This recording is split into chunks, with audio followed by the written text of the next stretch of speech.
Salut tout le monde, j'espère que vous allez bien. On se retrouve dans un nouveau point lecture avec 5 romans et plusieurs BD, livres illustrés, enfin des choses comme ça. Donc j'ai essayé de faire en sorte que ça dure pas trop longtemps. Et on va commencer tout de suite. Vous allez voir que j'ai déjà 2 livres de Noël dans ce point lecture. Je sais pas du tout quand est-ce que vous le voyez, mais moi je le filme, je suis encore au mois de novembre. Voilà, pour vous situer un peu les choses. Alors, le premier livre dont je vais vous parler, il s'agit de Le Père Noël assassiné de Kenneth B. Andersen chez Pocket Jeunesse. C'est un livre qui est dans ma palle depuis 1 an. Voilà. Je l'avais gagné l'an dernier, Noël 2016. Je ne sais plus sur quel site ou quel blog, je me souviens plus, mais je l'avais gagné au moment de Noël. Et en fait, je l'ai reçu assez tardivement et du coup, j'ai pas pu le lire. Et je m'étais promis de le lire cette année. Chose qui est faite. Alors, si vous voulez une histoire doudou, un truc super sympa de Noël, vous oubliez ça parce que c'est pas du tout pour vous. En même temps, quand vous voyez le titre, voilà. Alors, dans cette histoire, on est d'abord dans le monde du Père Noël, qui est un monde parallèle au nôtre. Et en fait, va y avoir un truc très méchant qui va venir, qui va empoisonner le Père Noël et finir par le tuer. Les petits monstres vont aussi détruire tous les petits lutins et toutes les petites créatures magiques du monde féerique de Noël, dans le but de détruire toute la magie et de fournir des jouets maléfiques aux enfants. Parallèlement à ça, on suit un frère et une sœur, des jumeaux, qui se mettent à faire des cauchemars vraiment étranges et qui finalement vont être contactés par un lutin. Et le lutin va les emmener avec un copain à eux, va les emmener dans le monde du Père Noël pour essayer de sauver Noël et le Père Noël et tout et tout. Sauf qu'en fait, dit comme ça, vous dites ouais, c'est peut-être un petit conte sympathique, mais en fait pas du tout, c'est-à-dire que c'est hyper gore. Y a des trucs vraiment, j'étais à chaque fois... Voilà, il y a vraiment des trucs super gore. Ça fait limite histoire d'Halloween hyper creepy et tout quoi, et c'est fun, je trouve ça très fun à lire pour la période des fêtes. Moi j'ai passé un très bon moment, ça se lit super bien. Alors après oui, si t'aimes trop le Père Noël et que tu veux pas savoir que des fois il y a des trucs un peu monstrueux, voilà. Mais j'ai trouvé ça super cool de reprendre le mythe du Père Noël, de reprendre toute cette histoire et d'en faire un truc un peu creepy. J'ai vachement apprécié parce que c'est vrai que dans cette période de fête, moi je suis plus dans des lectures doudou, cocooning, des petites romances et tout, et ben ça fait franchement du bien et je suis super contente de l'avoir lu. Si vous voulez lire un truc différent, parce que c'est vraiment différent, moi je vous le conseille parce que c'est sympa. Maintenant c'est très porté jeunesse, mais moi j'aime bien, donc ça pose pas trop de soucis. Et puis si vous êtes un peu trop sensible, peut-être passez votre chemin. Après ça reste du young adulte, hein, donc c'est pas non plus le truc ultra gore.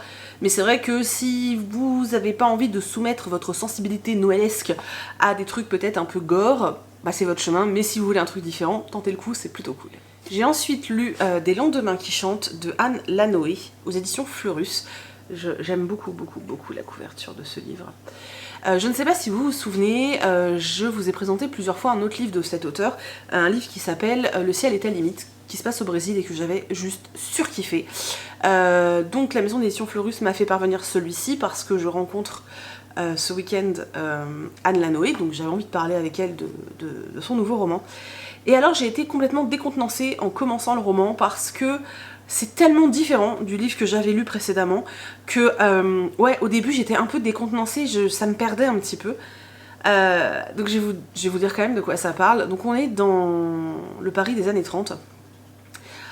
Et on va suivre une jeune fille russe qui s'appelle Dora. J'avais Nora, mais c'était pas ça.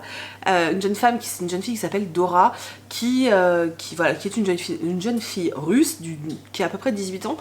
17-18, qui vit seule avec sa mère et son petit frère parce que le père est décédé. En fait, c'est une famille à la base qui est venue vivre en fait en France. Dora, elle se sent complètement française, mais elle vit quand même dans le quartier russe avec une mère quand même très portée sur la culture russe, qui veut quand même que sa fille épouse un russe riche tant qu'à faire, parce que eux commencent à avoir des gros soucis d'argent. Dora, elle veut être libre, c'est tout ce qu'elle veut, et la seule chose dont elle rêve, c'est d'être photographe. Nous, on la retrouve au début du roman, elle veut faire couper ses cheveux, en fait, pour vendre ses cheveux à un perruquier, pour s'acheter un appareil photo. Un homme va entrer dans le salon de coiffure en disant « Non, c'est un scandale, il ne faut pas faire ça, bla bla bla ». Et en fait, ce jeune homme va lui proposer de l'argent et lui dire je te prête l'argent mais te fais pas couper les cheveux, c'est un scandale et tout et tout. Elle va elle va tomber un peu sous le charme de ce jeune homme, mais elle va pas vraiment le revoir, donc voilà, elle le trouve très charmant, elle sent un attachement à cet homme, mais voilà. Finalement, sa famille a vraiment des soucis d'argent, et on va proposer à Dora d'épouser son cousin, un cousin très très éloigné, qui s'appelle Dimitri, qui a la tuberculose. Donc en fait, en gros, on lui dit bien, tu l'épouses, mais t'inquiète pas, de toute façon, il va passer son temps au sanatorium, toi tu seras tranquille, nous on sera plus dans la merde, t'auras ta liberté, voilà, fais-le pour la famille, quoi.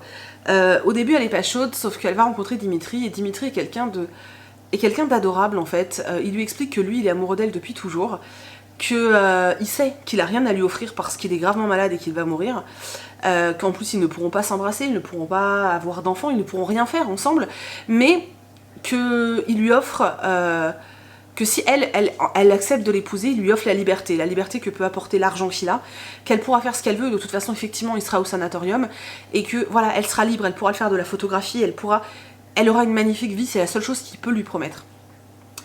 Et que lui, en fait, il passera son temps à tout faire pour qu'elle tombe follement amoureuse de lui. Elle va finir par dire oui, parce que Dimitri est quand même très attachant. Moi, j'ai beaucoup aimé ce personnage. Et on va la suivre comme ça, dans sa vie parisienne, avec cet homme qu'elle n'a pas choisi réellement, mais qu'elle a fini par apprécier. Et l'autre jeune homme qui s'appelle Jean, c'est ça, qui s'appelle Jean, donc celui du départ. Et elle va être tiraillée entre les deux. Voilà, on a cette histoire où elle est un peu tiraillée entre les deux, parce que finalement elle finit par aimer Dimitri, mais elle finit aussi par aimer Jean, et elle sait pas quoi faire, elle est vraiment tiraillée entre les deux. Donc on a cette histoire-là. Et je vous rassure, c'est pas ce qui va prendre le dessus dans le roman, parce que sinon je pense que ça ne m'aurait pas plu. Ce qui va prendre le dessus, c'est Paris. Paris et l'histoire. Ce livre est chargé d'histoire, c'est hyper intéressant. Donc on est dans les années 30 à Paris. Donc on est vraiment en plein dans ces années 30 parisiennes, où il y a beaucoup d'émeutes, où il y a beaucoup de choses, où il y a la montée du fascisme, où il y a toute cette prise de position des communistes et des socialistes. On a vraiment toute cette partie politique française qui est hyper intéressante, tous les mouvements qui peuvent se passer dans la France. On nous parle aussi de la montée d'Hitler en Allemagne. Voilà, je pense que c'est un tome 1 parce qu'en fait, à la fin du livre, vous avez un livre qui paraît en octobre 2018, dans un an, qui s'appellera Un refrain qui me poursuit. Et vu comment se termine celui-ci, c'est sûr, c'est pas possible, ça peut pas se terminer comme ça. Et du coup, je me dis que peut-être on va avoir la suite, parce que là, on est vraiment juste dans les années 30-40, et du coup, on n'a pas encore, il n'y a pas encore l'explosion de la Seconde Guerre mondiale, on est vraiment juste dans la montée du fascisme, dans la montée des idées, dans toute cette période historique que je vais pas vous raconter en 3 minutes, parce que je suis pas là pour ça, mais c'est hyper intéressant, j'aime toujours autant le travail que peut faire l'auteur dans ses ouvrages. J'ai passé un super moment de lecture. En tout cas, j'aime vraiment beaucoup cet ouvrage, j'espère pouvoir discuter avec l'auteur, et voilà. Et voilà, moi je vous le conseille de tout cœur parce que c'était vraiment chouette. Si vous aimez en plus tout ce qui peut être historique, ça peut franchement vous intéresser. Et se balader dans le Paris des années 30, c'était magique. J'ai ensuite lu une petite romance de Noël. Donc j'ai lu Mon ex, sa copine, mon fiancé et moi, mon faux mec et moi, pardon, de Juliette Bonté, ou Bonte, je ne sais toujours pas. Alors, effectivement, moi je l'avais pris dans l'idée que c'était une romance de Noël. Je sais pas, moi, il y a des paillettes et tout, pour moi c'est romance de Noël. Alors en fait, non, pas du tout. On se trouve quand même à cette période de l'année, hein, parce que c'est quand même à la période de Noël. Mais clairement, on ne parle pas vraiment de Noël, c'est juste une romance hivernale. Voilà, c'est une romance hivernale, mais qui est vraiment super sympa. Donc dans cette histoire, on suit une jeune fille qui s'appelle Chloé, qui travaille dans une agence de voyage en fait qui vend des voyages de luxe. Chloé, c'est un peu une grosse gaffeuse, pour moi c'est Bridget Jones. C'est pas compliqué, cette fille c'est vraiment Bridget Jones, c'est un boulet ambulant, elle est très attachante et très drôle, mais c'est un boulet ambulant quoi. Donc voilà, elle travaille dans cette société de voyage, en fait très régulièrement le patron offre à un ou deux de ses employés, ceux qui ont le mieux vendu, un séjour dans un lieu paradisiaque pour qu'ils puissent tester l'hôtel, toutes les activités proposées, etc. Chloé n'est jamais choisie parce que Chloé elle n'est pas vraiment une bonne vendeuse, sauf que là cette fois-ci, on sait pas trop pourquoi au départ, elle est choisie.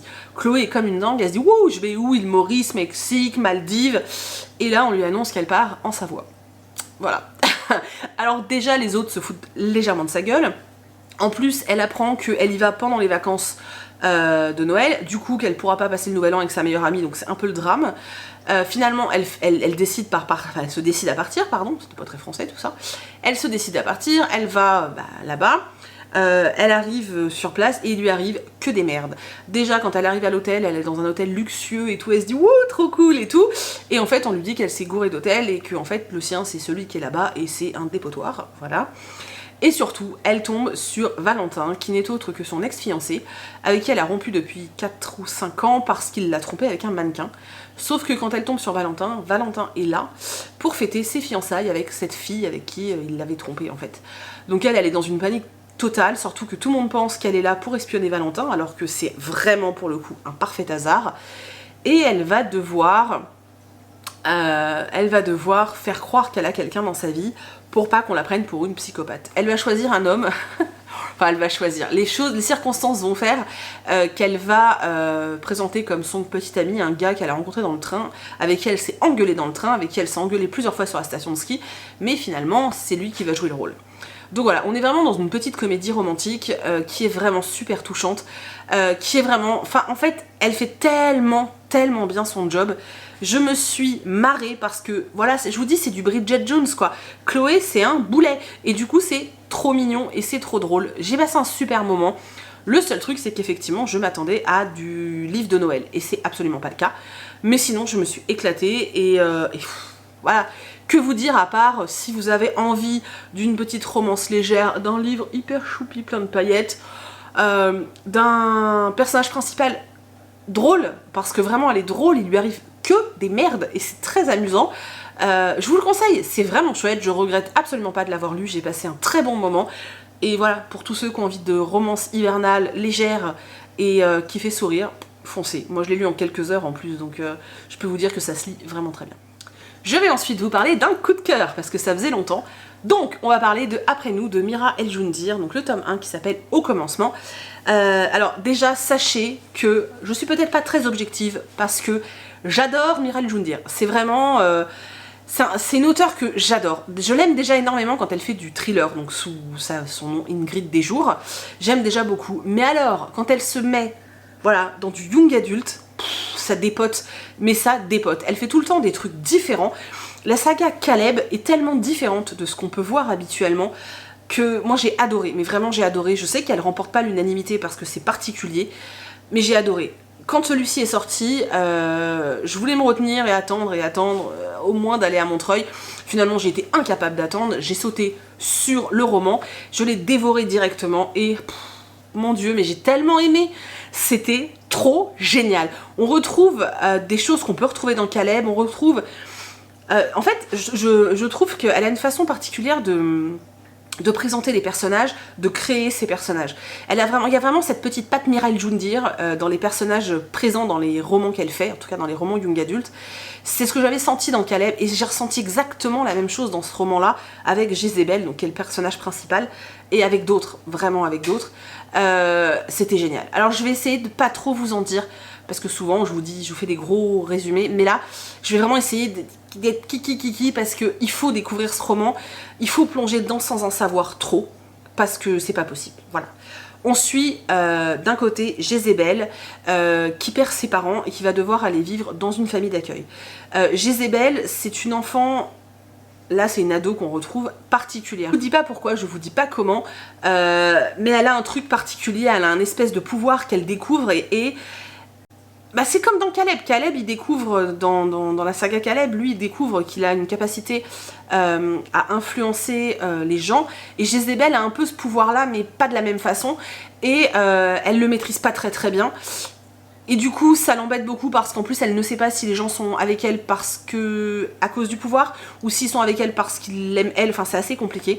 Elle se retrouve dans cette famille et en arrivant à cet endroit-là, elle va faire la connaissance de plusieurs personnes, donc de Noé, qui est un jeune homme assez particulier, qui est complètement fan d'un jeu vidéo, je crois que c'est un jeu vidéo, et qui du coup dessine, alors, attendez, je vous cherche les dessins bien sûr, parce que je ne les trouve pas, et qui dessine en fait, et du coup le roman est ponctué de certains dessins.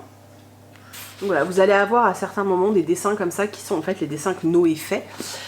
Noé, il vit dans une famille où ses deux parents sont des femmes. Il a été adopté et il vit avec une autre ado qui s'appelle Rowan, qui a été adoptée pratiquement en même temps que lui.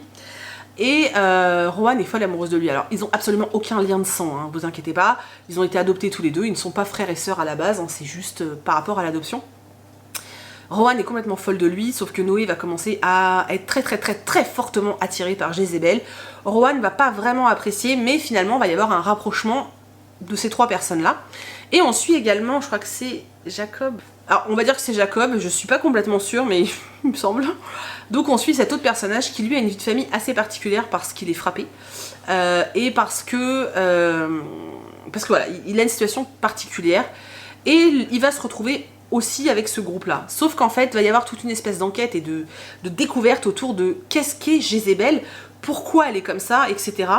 On découvre que Noé et Rowan cachent beaucoup de choses. Jacob, je ne sais pas si c'est son vrai nom, cache aussi beaucoup de choses. Ce livre est... j'ai adoré. Alors c'est un tome 1, donc c'est introductif, hein, de toute façon ça s'appelle Au commencement. Mais j'ai adoré. Je suis au bord du supplice parce que je veux la suite. Quand j'ai lu la saga Caleb, j'avais les 3 tomes, donc j'ai pu quasiment les enchaîner. Là, c'est pas le cas. Voilà, je ne sais pas quand est-ce que sort le prochain, en 2018, je suppose. Je suppose. Oui, c'est ça, en 2018, mais quand on ne sait pas. En plus, la couve est trop belle, vraiment trop belle. J'ai adoré ce livre. C'est un vrai coup de cœur. J'ai adoré. Je sais pas quoi vous dire pour vous dire de tenter le coup.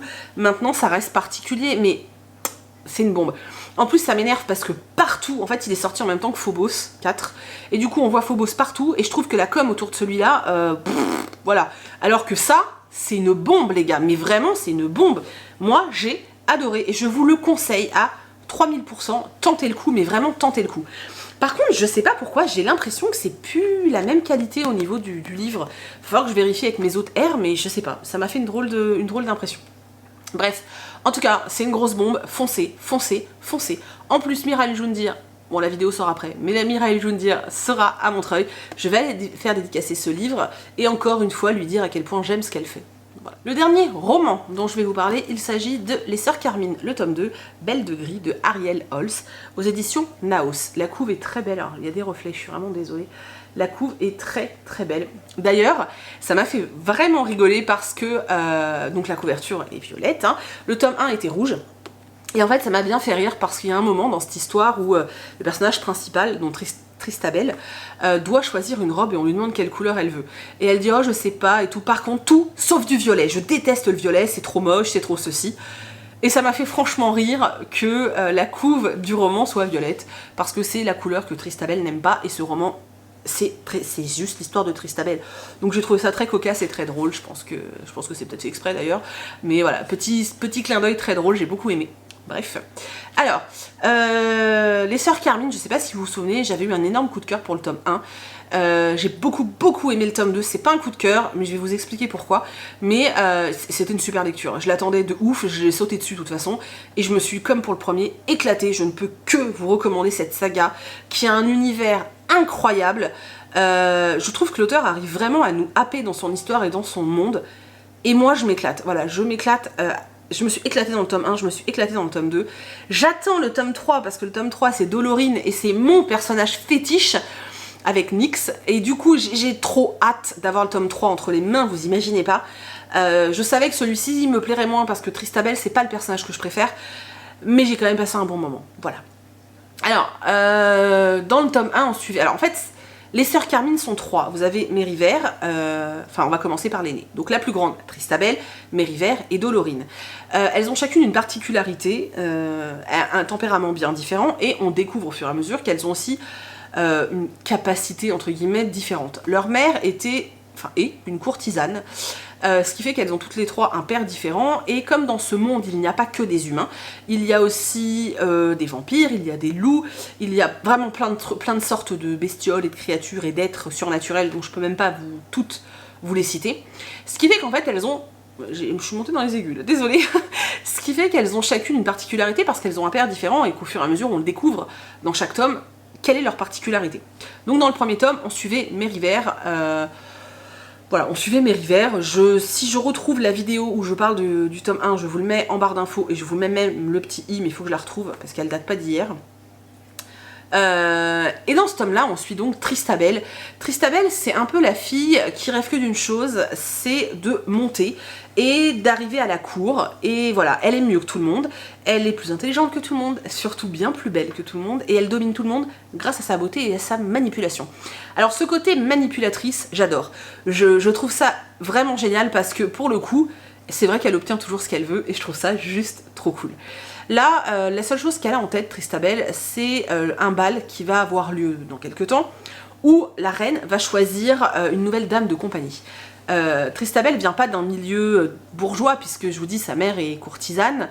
On parle pas vraiment de son père, mais enfin, je vais pas vous dévoiler qui est son père, mais voilà, sa mère est courtisane, donc forcément elle fait vraiment pas partie de la bourgeoisie ni de la noblesse, donc pour elle c'est vraiment une façon d'atteindre la couronne et d'être, voilà, faire partie de ceux qu'on écoute et d'avoir vraiment beaucoup d'importance. Et en fait, tout le long du roman, on va suivre ses manipulations et ses magouilles, son plan, comme elle dit, pour arriver déjà à aller au bal, parce que forcément elle n'est pas invitée, et surtout à séduire la reine et à finir par être cette fameuse dame de compagnie. On va découvrir au long du roman la spécificité de Tristabel, puisque je vous dis, elle a un père différent de ses sœurs et elle a une spécificité.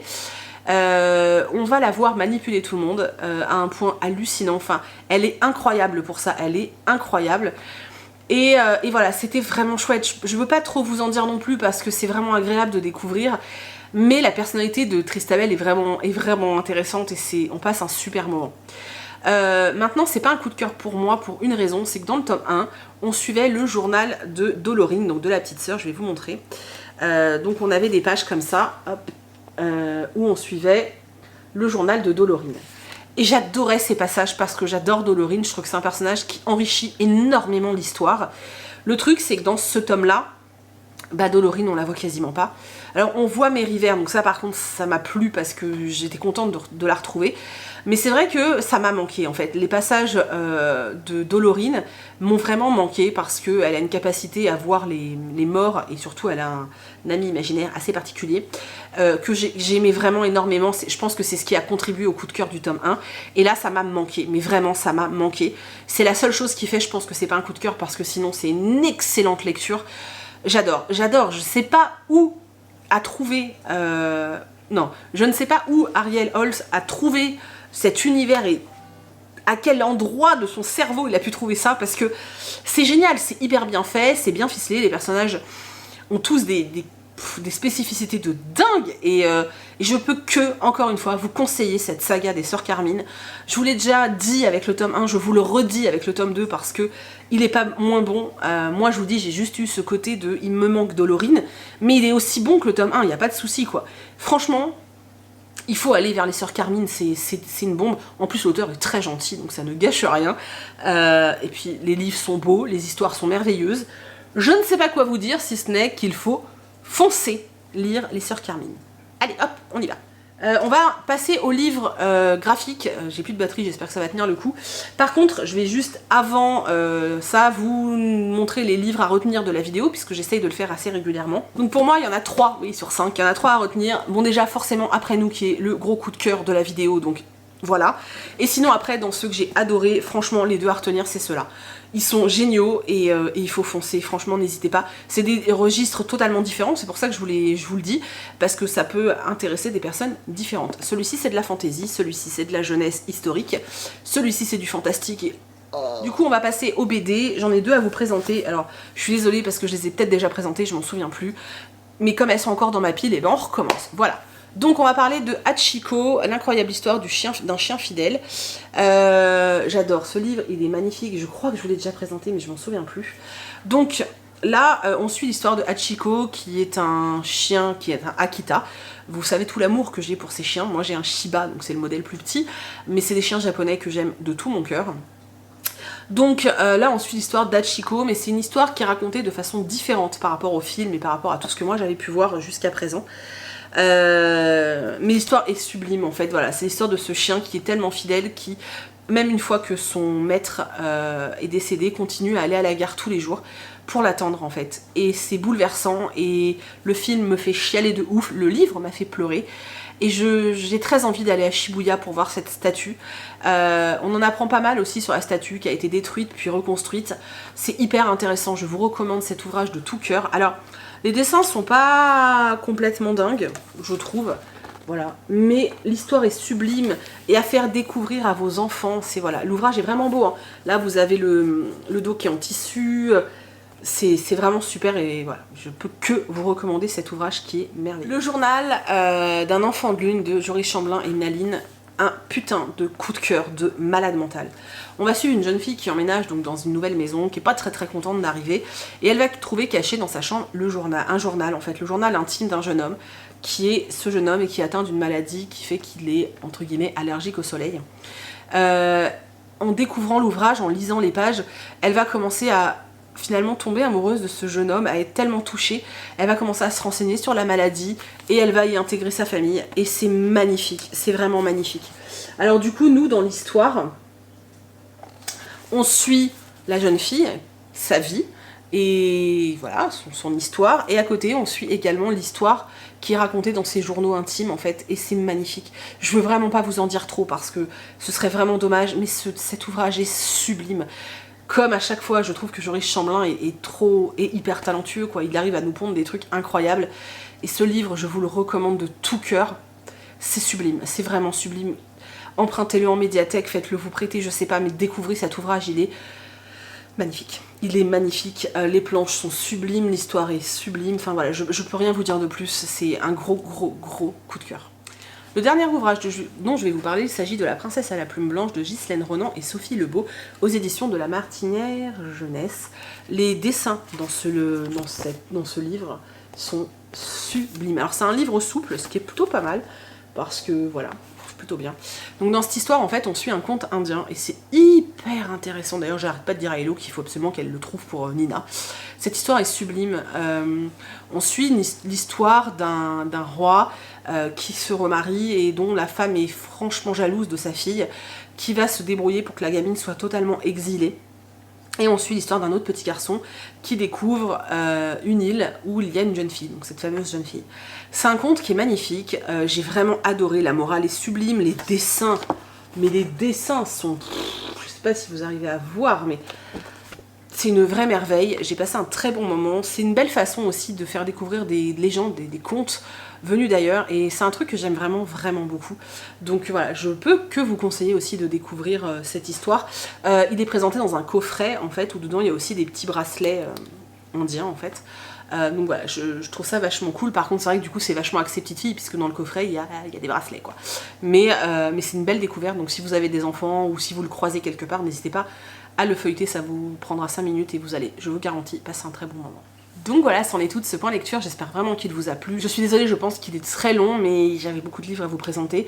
N'hésitez pas à me dire dans les commentaires si vous avez lu certains de ces livres, si certains vous tentent. Est-ce que certains d'entre vous ont déjà lu le tome 1 des Sœurs Carmine? Est-ce que vous êtes tentés? Moi je vous dis franchement, foncez. Si vous n'avez pas découvert encore La Plume de Mira El Joundir ou La Plume d'Anne Lanoé, n'hésitez pas parce que c'est vraiment des autrices qui sont, voilà, qui ont une plume magnifique et il ne faut pas hésiter à y aller dans un registre différent, mais vraiment.